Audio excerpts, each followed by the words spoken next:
Sir, ang unang tanong ko is, narinig ko naman kasi na yung buong kwento nitong problema. Yung gusto ko lang makuha yung soundbite from you. Bakit gusto nilang agawin yung leadership sa inyo? Ang forecast po namin mayroong mga unfinished business sila rito na kailangan matuloy na against naman dun sa will ng mga homeowner. So yun po para, kaya lang hindi ko mabigay yung specific kasi baka ako naman ang malibel. So that's the real reason why they wanna come back. Despite ng mga ginawa nila na nung pumasok kami, laki ng utang sa tubig, nabayaran na namin, yung kalye nasira, naayos naman. Probably baka yung issue pa rin ng pugo ngayon, they wanna go with the pugo kasi nung panahon nila napakadami ng pugo. So yun po ang forecast lang namin. Gusto kong malaman yung tungkol doon kasi parang tungkol dyan sa Pogo na yung may paano ba nangyayari? Kasi malayo daw, hindi naman daw within the village yung lugar nitong Pogo. Pero may access dito? Dito lang po ang daan nila, wala nang iba. Kasi ang marami pong satellite village dito, around 5 or 6 of them, na dito lang sila pwede magdaan. Dati, dito sila nakatira, yung mga maraming parang dormitory style. So pinapaalis po namin yun kasi nga may nagre-reklamo yung mga owner dun sa mga unruly occupants. So tsaka R1 po ito eh. We were only allowed for a single family dwelling. Sila po, napakadami nila. Hindi naman pwede yun. So yun po nagre-reklamo owner. So we try to, kung lumabas po sila dun sa geographical location ng multinational village, hindi po namin makontrol except lang sa pag tumadaan sila, yun. At lately, ini-require namin sila mag-ID dito para magkaroon silang identification dito. Ma-monitor sila kasi may directive din ako sa barangay, sa police na as much as possible, i-register lahat ng foreign nationals dito o bigay sa kanila. Mga Chinese to, sir? I would say 95%, baka 99% pa. Ilan lang naman yung mga, kung may konting Bombay dito, Indians, tapos may Pakistan. Pero 99 pa halos nasa Chinese po naman lahat dito. Halos naman dito sa Parañaque. Ganun yung nangyari lately from 2019. It was Gakutas group na nag-proliferate yung lahat ng pugo dito. Napakadami po. Yun po ang ngayon. Nung nagpa-eleksyon ng 2022, natalo po sila.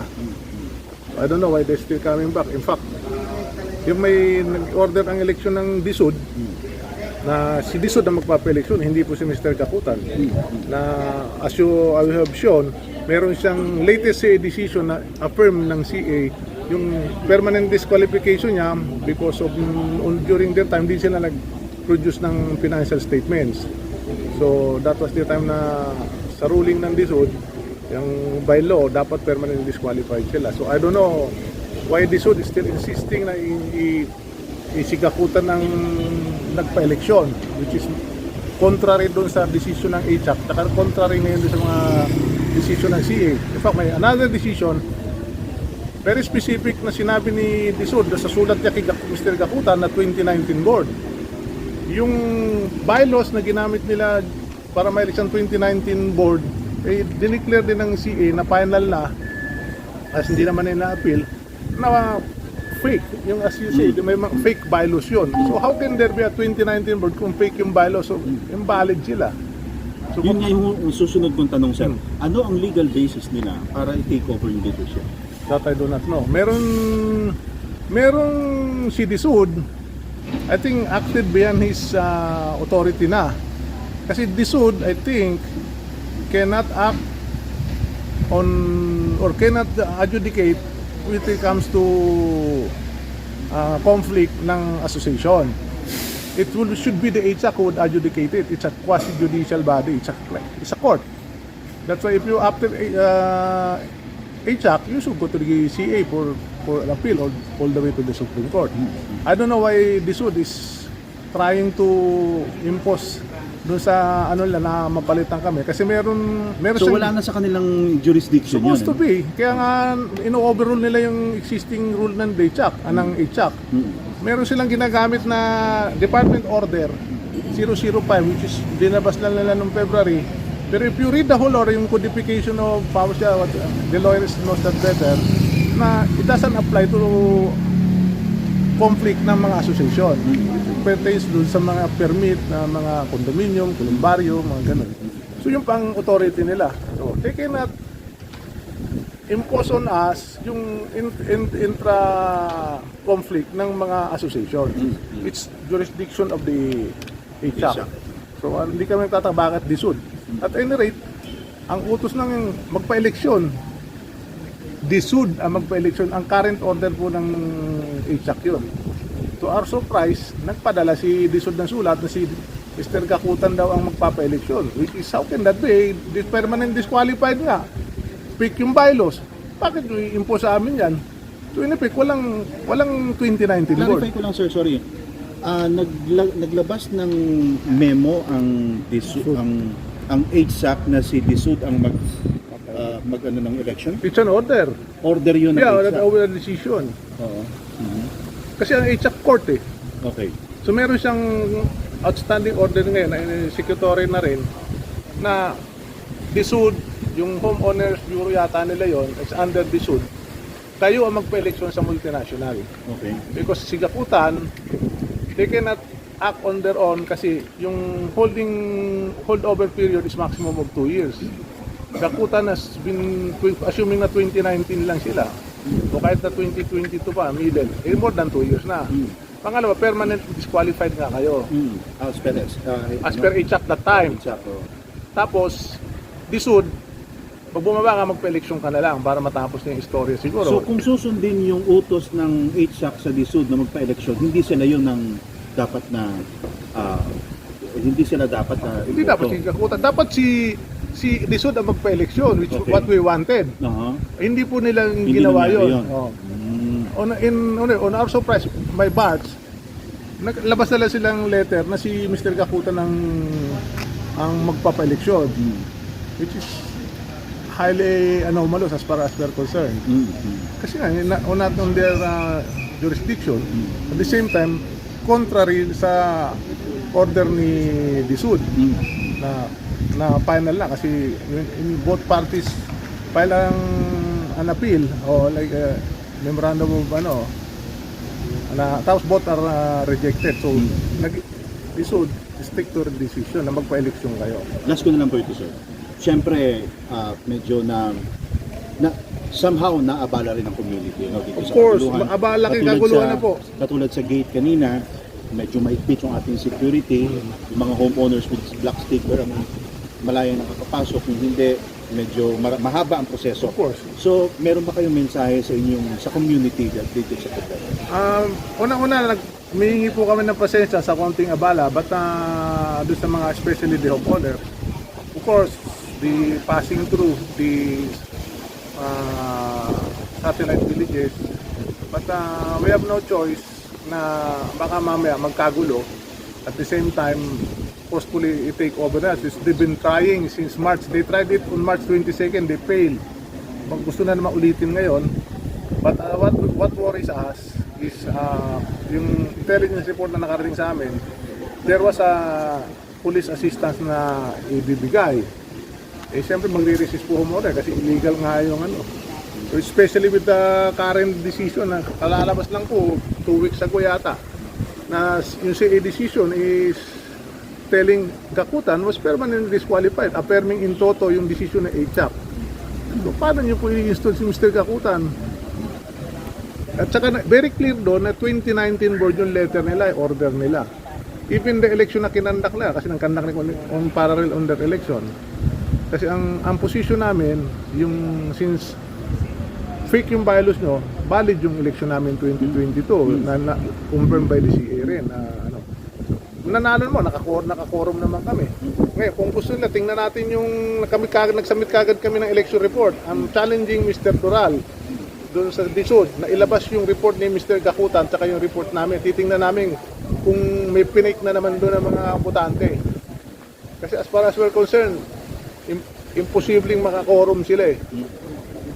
Kasi sa amin, honest to goodness, hindi kami nagkuha ng watcher na Disud because since lumabas nga yung fake yung bylaws nila, ang presumption namin, regular election. Wala kaming, na supposed to be dapat January 29 pa yun. Ay hindi bumaba, we respected the decision ng HAC na sila ang bababa, sila magpapa-election. Pero come March, hindi pa rin sila nagpapa-election. Bigla na lang dumating yung ni Mr. Pero tuloy ang operation, day-to-day operation. Kaya sa ngayon, day-to-day operation, we can survive. Nababayaran namin yung pambayad namin. Kasi naka-mother meter po kami. Masyadong malaki ang magiging inconvenience sa mga homeowner. Tapos, siyempre yung mga construction activities, nakaka-survive naman kami, nakakapagpasweldo pa naman kami kasi isang bangko lang naman ang medyo nag-play safe sa kanila na yung pondo lang. Saka, yung mga homeowners po dito po nagbabayad. Okay. And then we still got the support the homeowners. Otherwise, wala lang kami operation. Doon lang naman kami umaasa eh.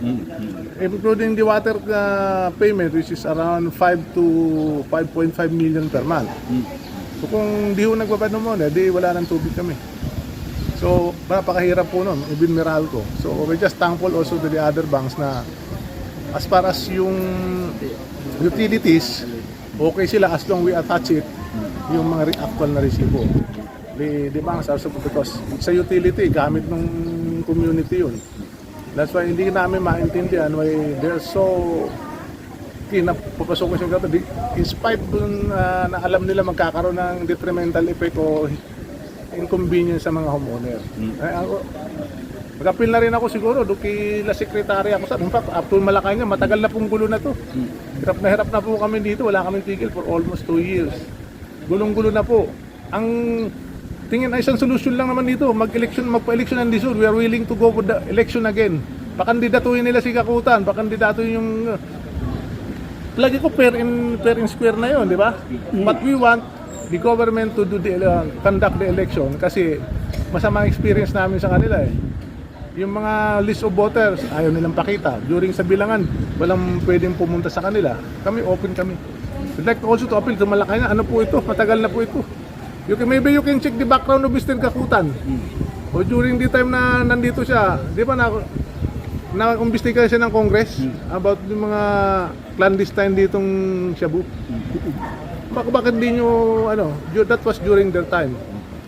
I think we have all the clippings, everything. Maybe they can check on that, yung mga government agencies involved. Also, I want to appeal to some NCRC General Nartates na, sir, double check nyo naman yung CA decision.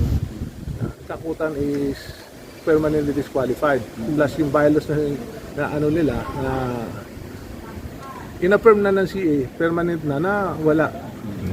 Na pong walang visa fake in fact. Maybe soon we would file criminal case against those na-make. Okay. Sir, doon naman po sa DSUD, willing po ba kayo in case manawagan din sa DSUD na magkaroon talaga ng election para matapos na rin yung kaguluhan dito? Kahit bukas po, willing kami, basta sila lang ang magpapa-election. Wala pong, never man, if we spend another, para magkaroon lang ng election, para matigil na po, medyo pagod na rin kami dito eh. Basta sila po ang magpa-election, open ang election, yung qualified voter must be checked by both parties plus DSUD, or then election. Ganun po ang nangyari nung May 2022. Sila po mismo ang pumunta rito magpa-election. That was incumbent sila Kakutan doon. Sila po ang mismo nagpa-election dito. Hindi naman lumaban si Kakutan. Kung nanalo kami, forum naman lahat. So, dapat sasabihin nila, So, nananawagan po ako sa DSUD. Pumunta na po kayo dito, kayo mismo magpa-election. Wala po kaming complaint. Okay. Fair and square, batalo. Then, hopefully, manalo siya. Sorry, pabanggit lang po muna ng buong pangalan. Sorry sir, for the record lang. Mark Julius R. Batugal. No, designation sir? Mark na. Attorney Mark. Mark na. Okay, sige. Sir, ganito. Gusto ko lang makuha yung soundbite ninyo. Anong may legal basis ba itong mga yung kabilang kampo para mag-take over yung leadership? Well, actually, sir, ngayon wala na kasi may decision na po ang Court of Appeals affirming po yung HSAC decision na permanently and perpetually disqualified na po si Mr. Gaputan. Not only as a BOD member pero as in any position as an officer, whether elective or appointive or kahit employee. So kahit mag-apply si Mr. Gaputan as janitor dyan, hindi na pwede kasi may decision na any position, whether BOD, elective, appointive officer, or as an employee. So yun po sir, wala na po siyang basis to take over kasi paano magte-take over ang isang disqualified na officer, or yun nga, hindi na siya pwedeng tawaging officer kasi may disqualification na. Ano ang naging base ng CA para i-disqualify siya? Ang basis po ng CA kasi nag-originate po ang case na ito sa non-disclosure po ng books ng POA. Kasi sir, yung members, they have the right to inspect the books ng HOA, kaya lang ni-refuse sila doon. So na-elevate yung kaso sa HSAC, and ayon sa batas is na-violate ni Mr. Gaputan yon. So as a penalty, may 50,000 na fine and perpetual and permanent disqualification. So yun yung mga question ni Mr. Gaputan hanggang umabot na nga sa Court of Appeals na in-affirm po na yung kanilang failure to disclose the books is punishable by a fine and perpetual and permanent disqualification. Ano lang kaya nilang gawin ngayon, sir? Wala na. I mean, pwede nilang i-appeal yung Court of Appeals, pero as of status quo, standing ang decision na Court of Appeals. So as of now, wala silang basis to take over. Kasi So pwede pa silang mag-appeal sa CA? lagi namang may remedies sa batas, pero yun nga, malinaw naman kasi wala namang, parang halos wala, yung nga sabi ng CA, malinaw ang batas, parang we cannot, parang there's no rule for interpretation. Parang yes, the penalty of perpetual disqualification is harsh, but the law imposes perpetual disqualification. So kung gusto natin ng ibang punishment, kailangan natin i-amend yung batas. Kasi wala namang sinabi sa batas na it's too harsh. Ang malinaw na sinabi, fine and perpetual disqualification. So kung may ganung decision ng CA, tinatanggalan ka nila ng karapatan na mag-appeal. Tama ba ako? Not necessarily naman sir, pwede pa nilang i-question, pero yun nga, medyo malabo na. Okay. Kasi yun nga, CA nagsabi, malinaw naman sa batas, walang ibang punishment, yun lang pagdating sa non-disclosure. So yun nga, so pwede nilang kulitin ang Supreme Court, pero it may be an exercise in futility, pero it's their decision, the remedy is available to them. Habol ko lang to, sir, last time. Dahil nga nagkakos ngayon ng kumbaga parang disruption sa operation ng POA dito sa community. Meron ba kayong gagawing legal action against dito sa mga, sabihin natin quote-unquote, ng gugulo? Well, so far naman sir, wala pa naman, but we're still considering avenues for legal action syempre. Pero so far, sa mga nanggugulo, wala pa namang nilalapit sa amin to review or to file. Pero yun nga, it's still ongoing. Yun nga, naka-alert pa rin sila, and there is still threat na may take over despite the decision. So, parang we'll see, sir. Parang, Sir, ask ko lang sir, kung sakali magkaroon ng police visibility na ito kasama ng grupo ni Gaputan, sa palagay niyo po ba may power nila over to take over this office? wala naman, sir. Kasi yun nga, the decision is on our side, the law is on our side. And ang police naman, sir, is hindi naman sila yung mag-execute. Parang pag-maintain lang sila ng peace and order to make sure na hindi magkagulo, pero there's still a neutral party, kumbaga.